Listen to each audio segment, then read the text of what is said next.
Hi అండి. Welcome to me వీరు Rajitha vlogs. నా పేరు రజిత. మీరు గనక ఫస్ట్ టైం నా ఛానల్ చూస్తున్నట్లయితే సబ్స్క్రైబ్ చేసుకొని సపోర్ట్ చేయండి. ఈరోజు మరొక మంచి లంచ్ బాక్స్ రెసిపీతో అయితే వచ్చేసానండి. అదే బీట్రూట్ పులావ్. ఇలా చేసి పెట్టారంటే బీట్రూట్ అంటే ఇష్టం లేని వాళ్ళు కూడా హ్యాపీగా తింటారు. ఇది కుక్కర్ లో చేసే రెసిపీ. చాలా ఫాస్ట్ గా అయిపోతుంది అండ్ ఇంగ్రీడియంట్స్ కూడా రెగ్యులర్ గా ఇంట్లో ఉండే ఇంగ్రీడియంట్స్ తోనే చేస్తున్నాము. ఇకెందుకు లేటు, రెసిపీ అయితే స్టార్ట్ చేసేద్దాం. దీనికోసం ఒక గ్లాసు బాస్మతి రైస్ కానీ నార్మల్ రైస్ కానీ ఏదైనా కానీ ఒక గ్లాసు నానబెట్టుకొని పక్కన పెట్టుకోండి. ఇక వెజిటేబుల్స్ వచ్చేటప్పటికి సన్నగా పొడవుగా కట్ చేసిన ఆనియన్స్, టొమాటో పెద్ద ముక్కలుగానైనా కట్ చేసుకోవచ్చు, పుదీనా, కొత్తిమీర, కరివేపాకు, పచ్చిమిర్చి. వీటితో పాటు ఒక కప్పు గ్రేటెడ్ బీట్రూట్ అయితే తీసుకోవాలి. గ్రేట్ చేసేటప్పుడు పెద్ద హోల్స్ ఉంటాయి కదండి, ఆ సైడ్ గ్రేట్ చేసుకోవాలి. బీట్రూట్ అయితే ఇలా ఒక కప్పు తీసుకోవాలి. ఇక కుకింగ్ ప్రాసెస్ లోకి వెళ్ళిపోతే స్టవ్ మీద కుక్కర్ పెట్టుకొని నెయ్యి, నూనె ఈక్వల్ క్వాంటిటీస్ లో తీసుకోవాలి. అది కొంచెం వేడెక్కిన తర్వాత స్టారు, లవంగాయలు, యాలుక్కాయలు, ఇక మీకు ఏమైనా వేరే స్పైసెస్ కావాలంటే అవి కూడా యాడ్ చేసుకోవచ్చు.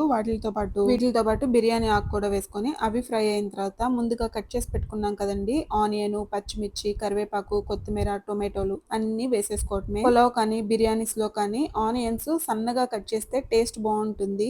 ఈవెన్ కొత్తిమీర కాడలు కూడా సన్నగా కట్ చేసుకొని వేసుకుంటే అవి కూడా టేస్ట్ చాలా బాగుంటుంది. ఇలా వెజిటబుల్స్ అన్ని వేసేసిన తర్వాత కొంచెం జింజర్ గార్లిక్ పేస్ట్ వేసుకొని అంతా కలుపుకొని మూత పెట్టుకొని బాగా మగ్గించుకోవాలి. ఆనియన్స్ మగ్గిపోయి టొమాటోలు పీల్ ఆఫ్ అవుతాయి కదండి, ఆ స్టేజ్ లో అంతా కలుపుకొని ఒక కప్పు బీట్రూట్ తురుముంది కదండి అది వేసేసుకొని ఇప్పుడు అది కూడా కలుపుకొని మరొకసారి మూత పెట్టుకొని ఒక 5 to 10 మినిట్స్ అయితే మగ్గించుకోవాలి. బీట్రూట్, టొమాటోస్ అన్నిట్లో వాటర్ అంతా అవాపరేట్ అయిపోయి ఆయిల్ రిలీజ్ అవుతుంది. ఆ స్టేజ్ లో ముందుగా నానబెట్టుకున్న రైస్ లో నుంచి వాటర్ తీసేసి ఇప్పుడు అవి కూడా వేసేసుకొని వీటితో పాటు రుచికి సరిపడినంత ఉప్పు, కారం, గరం మసాలా వేసుకొని అంతా కలుపుకోవాలి. ఇందులో సాల్ట్ వేసిన క్లిప్ అయితే మిస్ అయిందండి. ఇందులో రైస్ గనక కొంచెం ఫ్రై చేసుకుంటే గనక రైస్ పొడి పొడిలాడుతూ వస్తుంది. ఒక గ్లాస్ రైస్ కి 2 గ్లాసులు వాటర్ వేసుకొని ఉప్పు చెక్ చేసుకొని కుక్కర్ మూత పెట్టేసేసి 2 విజిల్స్ వచ్చిన తర్వాత స్టవ్ ఆఫ్ చేసుకొని ఆవిరంతా దాని అంతటికి అది పోయే వరకు ఉంచేసిన తర్వాత అంతా కలుపుకొని సర్వ్ చేసుకోవటమే.